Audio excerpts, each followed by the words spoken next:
अगर मैं आंखें बंद कर लूं और बोल दूं कि भाई ये चीज मेरे सामने नहीं है ना, मान लेते हैं आपने आंखें बंद कर ली और मान लिया पूरा रोड खाली है और बिजी रोड में आप चलने लग गए, तो ऐसा तो होगा नहीं, क्योंकि सामने से गाड़ी आएगी वो आपको टक्कर मार देगी, क्योंकि वो आपकी सोच है जी, लेकिन असलियत में तो वो तो है। तो इसका मतलब ये है कि चाहे आप माने या ना माने, ग्रह अपने असर जरूर देते हैं अपने एक निर्धारित समय में। अब ये निर्धारित समय क्या होता है? निर्धारित समय में मतलब यहाँ पे एस्ट्रोलॉजी में कुछ और भी चीजें हैं जो हम इंपॉर्टेंस देते हैं, जिसे हम कहते हैं दशा सिस्टम, जिसको हम डिटेल में समझेंगे इस कोर्स में। अब दशा सिस्टम क्या होता है? दशा सिस्टम मतलब हर एक ग्रह एक पीरियड में आपके जीवन में असर देने वाला आता है। तो जरूरी नहीं है कि जैसे मानव जी हैं, मानव जी की दशा अलग चल रही होगी, मेरी दशा अलग चल रही होगी, नरेंद्र जी की दशा अलग चल रही होगी। तो इसका मतलब क्या होगा? तीनों के जिंदगी में अलग अलग असर आएंगे। सिर्फ इतना ही नहीं, अगर इन तीनों में से दोनों की दशा एक हो तब भी उनके जीवन में अलग अलग असर आएंगे, क्योंकि उन दोनों का जन्म का समय, स्थान और दिन में अलग अलग असर होंगे। ठीक है? तो कहीं ना कहीं इम्पैक्ट जन्म के समय का जरूर होता है। अब कई बार ऐसे भी होता है कि किसी के पास अपना जन्म का समय ना हो, तो इस क्लास में तो हम उसके ऊपर ज्यादा बात नहीं कर पाएंगे, लेकिन अगर किसी का जन्म का समय ना हो तो ऐसे केस में आप एक प्रश्न कुंडली बनाकर भी उस जातक के बारे में समझ पाएंगे। जो चीज हम इस कोर्स में सीखेंगे वही चीज आप प्रश्न कुंडली में भी लगाकर समझ पाएंगे। फिर बात होती है कि ग्रह के साथ साथ अगर हमारे जीवन में कोई घटना हो रही है, तो कई बार कई इंसान आपको बोलेंगे कि भाई आपके ग्रह बहुत अच्छे हैं लेकिन फिर भी आपको कष्ट आ रहा है। ऐसा क्यों आ रहा है जी? क्योंकि कहीं ना कहीं कोई कार्मिक डेप्थ आ जाता है। अब कार्मिक डेप्थ क्या होता है? कई जगह हम विश्वास करते हैं कि जो आत्मा है वो कभी नहीं मरती, है ना। कई लोग बोलते हैं कि भाई ऐसी चीज सही नहीं है, ये गलत है, इसको हम जो चीज हम प्रूफ नहीं कर सकते हम उसको क्यों माने। लेकिन क्या आपने ऐसा कभी देखा है या ऐसा कभी सुना है कि कितने सारे ऐसे बच्चे होते हैं जिनको अपने पुनर्जीवन के बारे में याद रह जाता है? How it is possible? अगर मरने के बाद कोई जीवन नहीं आता या जीवन लेने से पहले और कोई जीवन नहीं था, तो कैसे उनको, उन बच्चों को अपने वो घर, उन लोगों के नाम, उन रिश्तेदारों की पहचान, उन रिश्तेदारों की इच्छाएं कैसे याद रह सकती हैं? How is it possible? देखो, हर चीज हम प्रूफ कर दें वो पॉसिबल नहीं है, लेकिन जो चीज हमारे आंखों के सामने है उसको हम नजरअंदाज कर दें वो भी सही नहीं है। लेकिन कई हमारे सेक्रेट स्क्रिप्चर्स ये कहते हैं कि आत्मा कभी नहीं मरती। तो ज्योतिष भी उसी सिद्धांत को मानता है और हर चीज को किसी न किसी एक ग्रह से जोड़ता है।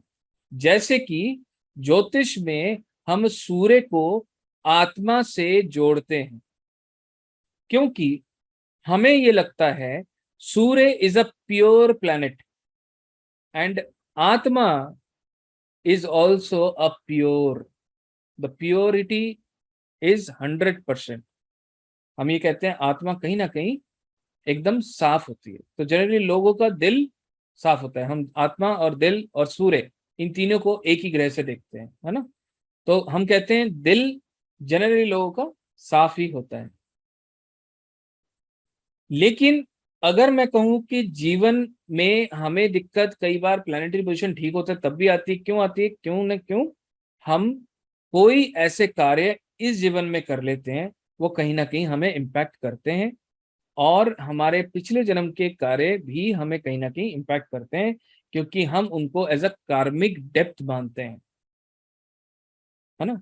कई बार आप देखेंगे कई लोगों ने कुछ भी नहीं किया होता, या कई बच्चे, एकदम छोटे बच्चे जन्म लेते हैं और जन्म के साथ ही किसी वजह से वो इस दुनिया से चले जाते हैं। ऐसा क्या किया उन्होंने? ऐसा क्या किया? कुछ भी नहीं किया उन्होंने। लेकिन हम ये मानते हैं कि कहीं ना कहीं पिछले जन्म के कोई ना कोई पाप हैं जो उनको ये पीड़ा दे रहे हैं। और साथ ही में आप ये मत समझना कि आप जीवन में अगर कुछ झेल रहे हैं तो आपके परिवार के सदस्य वो नहीं झेलेंगे। ऐसा कभी नहीं होता। अगर आप दुखी हैं तो आपके परिवार वाले केक काट रहे हैं, ऐसा कभी नहीं होता। अगर आप लोग एक फैमिली में हैं तो कहीं ना कहीं कोई ग्रह अगर आपको इम्पैक्ट कर रहा है तो डायरेक्टली इनडायरेक्टली आपके परिवार वालों को भी वो इम्पैक्ट करे। वाई? अगर आप एक फैमिली में जुड़े हैं तो कार्मिक डेप्थ सबको इम्पैक्ट कर रही है। पहले जमाने में जब भी हम कार्मिक डेप्थ देखते थे, या पहले के टाइम में जब भी हम एनालिसिस करते थे, हम पूरे परिवार की कुंडली मंगाते थे, और उस टाइम पे पूरी कुंडली देखने के बाद ही हम डिसाइड करते थे ये ग्रह ऑन अ होल पूरे परिवार में खराब कर रहा है। और ये चीज आप देखना, जब हम आगे बढ़ेंगे या जब हम और एस्ट्रोलॉजी की मतलब नॉलेज को डेवलप करेंगे, उस टाइम पे आप ये देखना कि आज, जैसे मैं नाम नहीं लूंगा, जैसे आज मेरे पास कोई कंसल्टेशन आया तो उनके दोनों बेटियों के मैरिड लाइफ में कोई ना कोई समस्या आई। तो अगर वो आ रही है तो कहीं ना कोई एक कार्मिक डेप्थ तो है उनके परिवार में, जो उनको भी आई और उनकी बड़ी बेटी को भी आई और कहीं ना कहीं उनके छोटी बेटी को भी आई। तो वो कार्मिक डेप्थ है ना, और वो एक ही परिवार में है। ऐसा भी होता है, कहा यह जाता है, एस्ट्रोलॉजी ये कहता है कि माता पिता के भी कर्म बच्चों को झेलना पड़ता है। तो इसका मतलब क्या हुआ? जिस परिवार में आप जन्म ले रहे हैं वो भी कहीं ना कहीं किसी रीजन से ले रहे हैं आप। एक बच्चा एक ही समय पे जन्म लेता है टाटा बिरला के घर में, और एक ही बच्चा एक ही समय पे जन्म लेता है एक रिक्शे वाले के घर में। ऐसा क्यों है? कुछ ना कुछ तो डिफरेंस है कर्मों में। हम तो बोल देते हैं मतलब ये बच्चा जो पैदा हुआ विद सिल्वर स्पून, लेकिन क्यों? भाई कोई ना कोई पिछले जन्म के कार्य हैं जो यहाँ पे डिफरेंसेस पैदा करते हैं, है ना। तो इसका मतलब क्या है कि ये जन्म और पिछले जन्म और आने वाले जन्म, इन तीनों को एस्ट्रोलॉजी मानता है और समझता है। लेकिन बार बार ये कह रहा हूं कि कई चीजों को हम प्रूफ नहीं कर सकते, तो हम क्या चाहते हैं एस्ट्रोलॉजी के द्वारा? इस जन्म को सुधारें, पिछले जन्म के कर्मों को सुधारें, और आने वाले जन्म को सुधारने की कोशिश करें।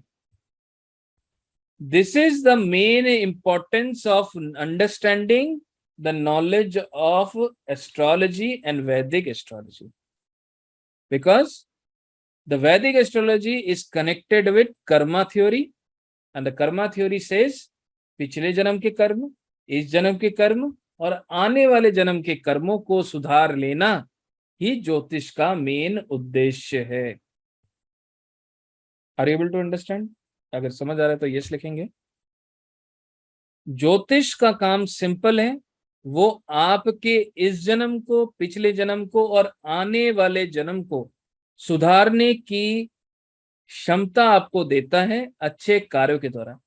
फिर बात होती है कि हम कैसे देखें कि कौन से ऐसे कार्य हैं जिससे हमारे जीवन सुधरेंगे। तो इट इज वेरी इजी कि आपके कौन से ग्रह खराब है, तो वही चीजें हम बेसिक में पूरे समझेंगे कि राशियां क्या है, कौन से ग्रह खराब हैं, कौन से ग्रह की वजह से क्या इम्पैक्ट आ रहा है, उसको कैसे समझेंगे। तो अभी जैसे हमने एक छोटा सा एग्जाम्पल समझा कि कुंडली कैसे बनती है, तो मैं एक बार ड्रॉ करके भी आप लोगों को बताता हूँ कि कौन कौन से ग्रह होते हैं हमारे पास।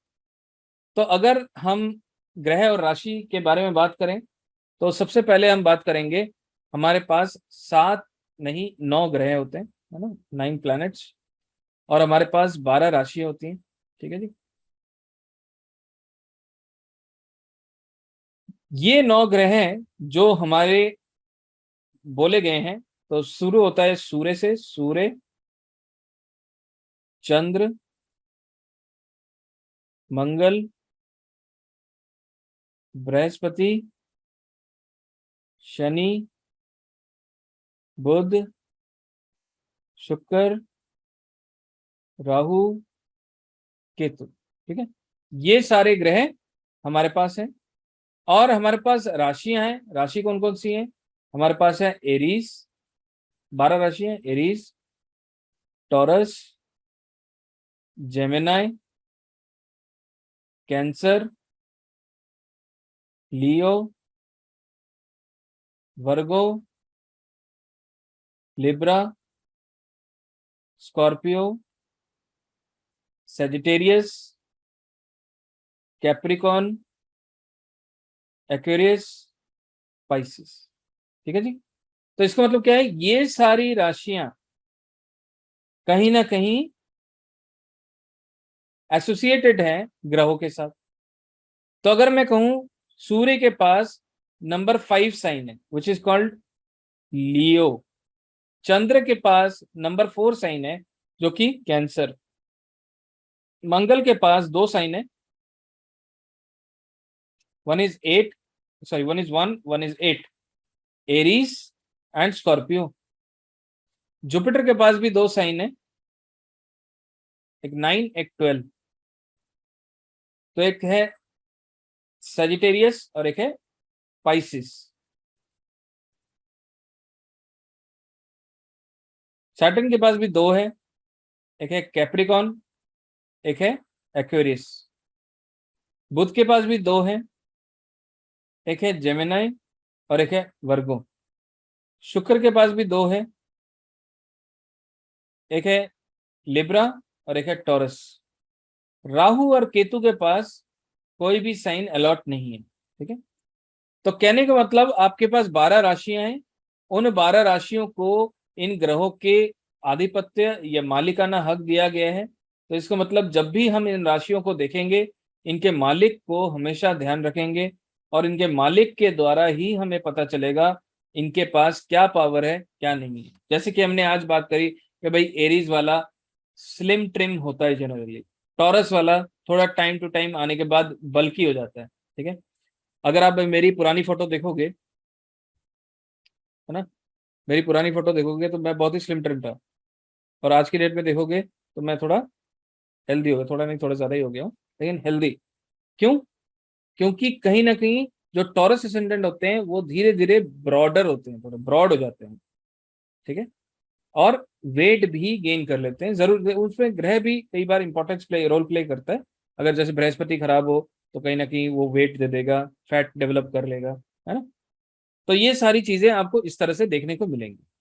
तो कल की क्लास में हम इसमें आगे जाएंगे और चीजों को समझेंगे कि कैसे हम राशि को इलेबोरेटिव वे में समझें। जैसे कि हर एक ग्रह, फॉर एग्जांपल अगर मैं बात करूं कि अगर सूर्य है तो सूर्य या सन किस तरह की मृत्यु दे सकता है आपको, है ना। तो इस तरह की चीजें जानने के लिए हम इस कोर्स में आगे बढ़ेंगे कि ग्रह क्या डिनोट करता है, किस तरह की चीजें बोलता है। अगर मैं सूर्य की बात कर रहा हूँ, क्या वो मेल प्लैनेट है, क्या वो फीमेल प्लैनेट है, क्या कोई ऐसा प्लैनेट है जो कि ट्रांसजेंडर है, कोई ऐसा प्लैनेट है जो कि फीमेल है। ये सारी चीजों को हम समझेंगे, राशियों को अलग अलग तरीके से समझेंगे। इस कोर्स में हम आगे बढ़ेंगे। तो अभी फिलहाल कोई भी सवाल आप लोगों के मन में है, और ये भी मेरे को शेयर करना कि आप लोग अगर इस कोर्स में जुड़े हैं तो क्या सोच के साथ जुड़े हैं, क्या चीज आप सीखने के लिए जुड़े हैं, तो वो भी जरूर आप शेयर करें। ठीक है, चलिए। तो if anybody is having any question they can raise their hand and I will be happy to answer it.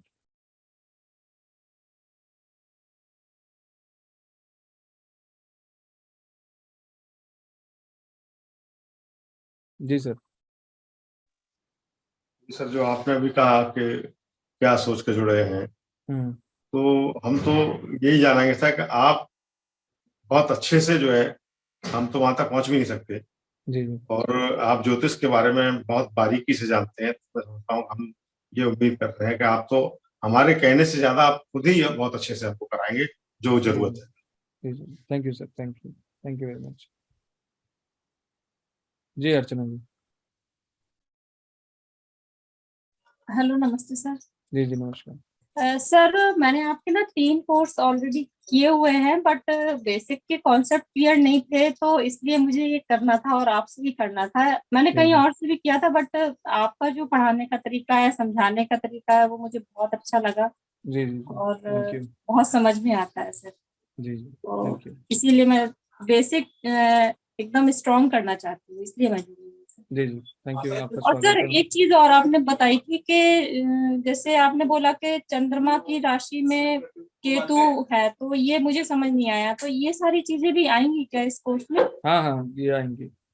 अच्छा। हमें ये पता चलेगा कि जैसे मैंने बताया कि चंद्रमा के ऊपर केतु की दृष्टि है ना, अच्छा। तो ये सारी चीजें आपको पता चलेंगी कि कौन से ग्रह की दृष्टि कहाँ से देखनी है, कैसे देखनी है। हाँ जी सर, हाँ क्योंकि तो ये सर जो 5 कोर्स जो आपसे मैंने किए हैं, उसमें ना काफी सारी चीजें समझ नहीं आ रही है, जैसे कह रहे हैं ना, सिर के ऊपर से जा रही है। जी जी वेट कर रही थी बहुत दिनों से कि मैं जी आप कोई ऐसा कोर्स आए तो मैं जल्दी से ज्वाइन करूँ। जी जी बिल्कुल, इसमें कवर करेंगे ये चीजें। हाँ जी sir, thank you sir, thank you so much. Thank you.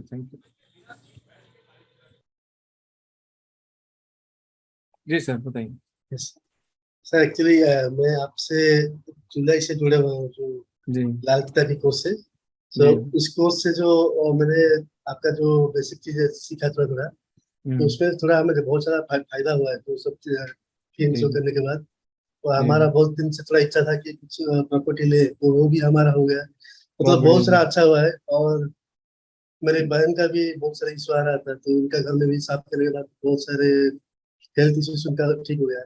बहुत तो बढ़िया। तब से मैं आपका 2-3 कोर्स किया है, ये भी कोशिश की ज्वाइन किया। जी जी बस, थैंक यू।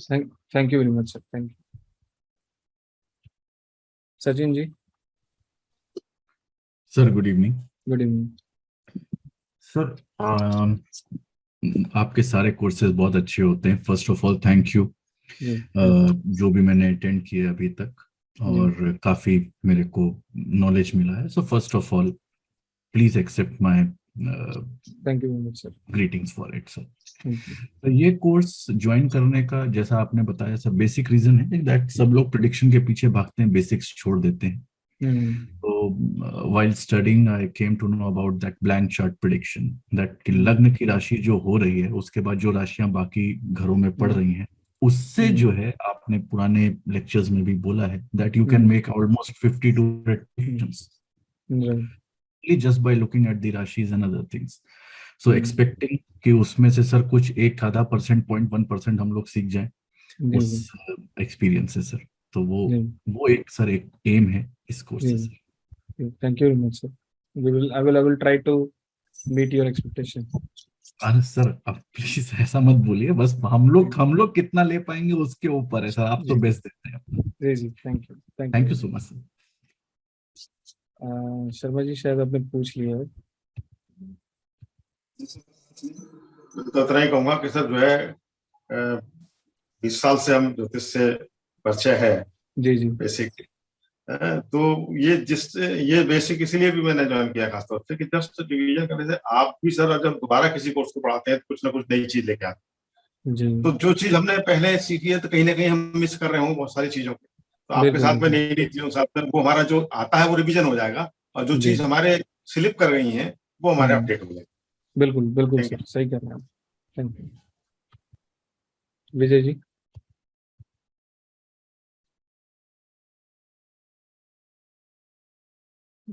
आपकी आवाज नहीं आ रही है।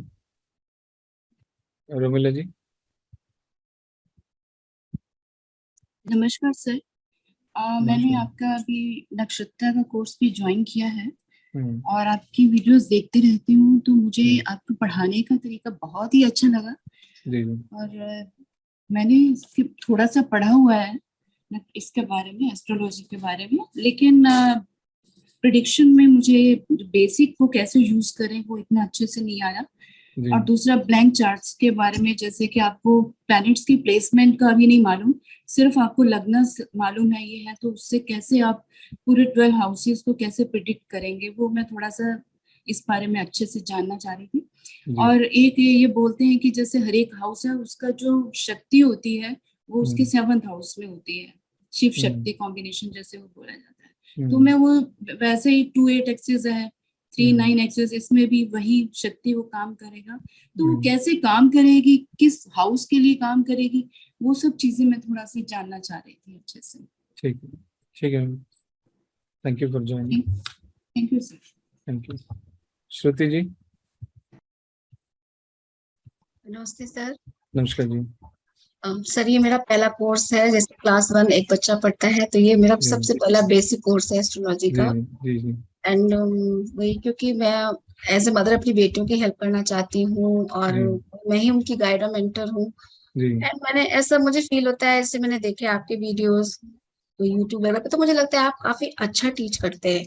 एक अंदर से एक इंस्टिंक्ट है कि क्यों ना मैं अपना जब पहला क्लास है एंड आगे भी जो पढ़ाई है वो आपसे ही शुरुआत करूँ। Thank you very much. And sir कुछ आज जो डिस्कस किया कुछ समझ आया है, नहीं आया? यस सर, समझ आया सर। सर एक्चुअली मैं 1.5 साल से 2019 से खुद से एक सेल्फ स्टडी से कुछ, या तो एक पेज ऐसा आया कि मैंने खुद करना शुरू किया। कुछ प्रॉब्लम्स घर में आई है, बेटियों के साथ आई। वो एक जान पहचान में थे हमारे, बहुत बुजुर्ग है, उनसे कुछ उन्होंने कुंडली लोग बना के दी, तो फिर वो तो छूट गए, तो कहीं दूर चले गए। तो मैंने लोग नेटल चार्ट जैसी बर्थ लग्न चार्ट पढ़ना शुरू करी। अपने आप से खुद से कुछ थोड़ा सा मेडिटेशन भी करती हूँ, तो कुछ अंदर से फीलिंग आई कि नहीं मैं आकर कुछ आपसे सीखूं, तो शायद मैं अपनी बेटियों की और अब जो फैमिली में जो हम लोग के स्ट्रगल ये सब क्यों हो रहा है, या मेरे साथ ये सब इतना अब तक जो हुआ था पास्ट में, एंड बहुत सी चीजें सर मैंने खुद से रियलाइज करना शुरू कर दी। जैसे मदर की बहुत स्ट्रगल रही मेरी लाइफ में। सर सही बताओ तो चंद्रमा 8th हाउस में है, मैं मेष राशि की हूँ। एंड सर बहुत सी चीजें हैं, तो वो मैंने देखा वही। और सर वही दोनों बेटियों का भी चंद्रमा अफ्लिक्टेड है। बस सर वही एक सर खुद से एसेस करते करते फिर एक मन हुआ कि नहीं, अब मैं प्रॉपरली पढ़ाई करूंगी, एक स्टडी स्टार्ट करूंगी, इसलिए सर मैं इस कोर्स में आई सर। जी आपका स्वागत है। Thank you sir. तो सर मैं अच्छा सा ये कह रही थी, जैसे चंद्रमा का केतु के साथ कॉम्बिनेशन है या जो भी नक्षत्र है, ये सब आप डिटेल में एक्सप्लेन करेंगे उनका जो भी या कंजंक्शंस हैं, क्योंकि सर अब तो ये बिल्कुल ही बेसिक है मेरा, तो मैं मतलब सही जगह पे हूँ, मैं बस सही प्लेटफॉर्म पे हूँ। मैं ये बिल्कुल आपने सिलेबस तो देखा होगा कि हमने जो सर। सिलेबस में कमिट किया वो सारी चीजें डिटेल में हम बात करेंगे। हाँ नहीं सर, इस कोर्स के बाद फिर मैं नेक्स्ट पे भी आऊंगी, जैसे जी डेफिनेटली। ये this is a series of course जिसमें हम बेसिक करेंगे, फिर एडवांस करेंगे, फिर एडवांस प्लस प्लस करेंगे। ठीक है, तो वो उस हिसाब से चलेगा ये। नहीं सर बिल्कुल ठीक है sir. Thank you sir. Thank you.